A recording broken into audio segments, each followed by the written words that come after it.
That can come from either slowdown in non-OPEC supply. We can see production cuts from OPEC, which obviously at this stage seems unlikely unless we have geopolitical concerns. Or we can see stronger global demand eventually start to remove some of this oversupply. Let's take a look at the US first, because the graph that really puzzles most people is the one on the left. You have production that's continuing to rise, but since the price collapse last summer, we have seen the number of rigs, oil rigs operating in the US collapse from, well, basically half, from 1,600 to 800. And despite of this, we've seen production continue to rise. Last week, or 2 weeks ago, we had a bit of a false start because we saw production as a certain. We had a small dip in production, and the market took this as a first sign that we're going to see production being cut. But just last week, production actually rose once again. So at the moment, production is running high, but the delayed impact of reduced number of rigs will happen, and it will happen pretty soon. It will probably happen within, I would say, within the next few weeks, and no later than when we come into May.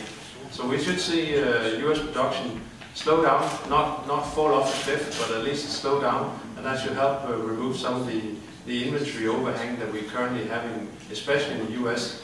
If you look at the chart on the left, we have we have inventories in Cushing, Oklahoma, rising now above 60 million barrels. They could potentially hit capacity up above 70 million, so we're less than 10 million barrels away from potentially hitting capacity. It's obviously having a negative impact on the price of spot crude, because when there's less, because Cushing is the delivery hub for WTI futures traded in New York.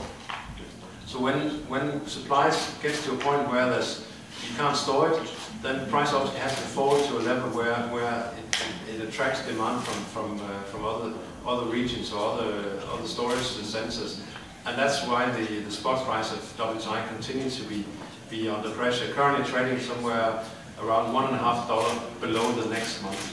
That's important from the sense of the health in the market. As long as we have this big discount, the chance of a recovery in oil prices is pretty low.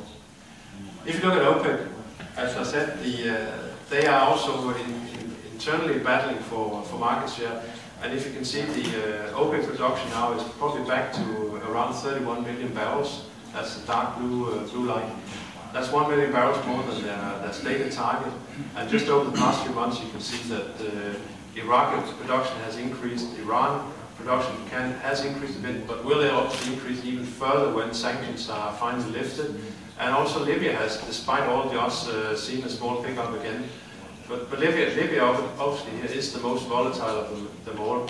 The oil production has been swinging between 1.6 and 1.6 million and 200,000 barrels over the past few years, and we'll probably see that continuing to be the case. But at the moment, OPEC is increasing production, not reducing, so that's not where we're going to see the change come from. There are, although a little bit of emerging signs of the demand is picking up. If you look on the right, Saudi Arabia's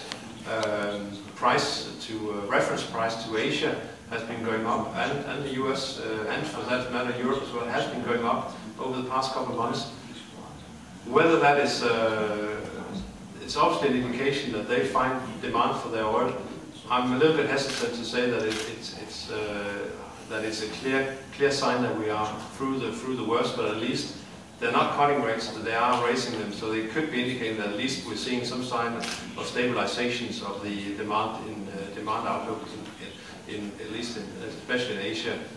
In the US, you can see refinery demand is running well above normal, so demand for gasoline is picking up in the US, and that's obviously also helping to make sure that inventories don't run completely out of hand.